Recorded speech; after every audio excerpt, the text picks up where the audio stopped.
আজকে আমি আমার ছোট চুলায় বড়ই টক ডাল রান্না করব। তো এই যে আমি ডাল ধুয়ে দিয়ে উঠাই দিছি। এখন আমি এর মধ্যে পেঁয়াজ মরিচ দিয়ে দিয়ে সিদ্ধ দিব। তো দেখেন আমার ছোট চুলায় ডাল রান্না কেমন হয়।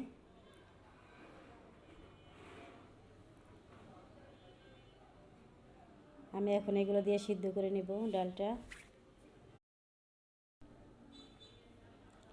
তাই তো আমি এগুলো দিয়ে দিচ্ছি, এখন ঢেকে রাখবো সিদ্ধ হওয়া পর্যন্ত।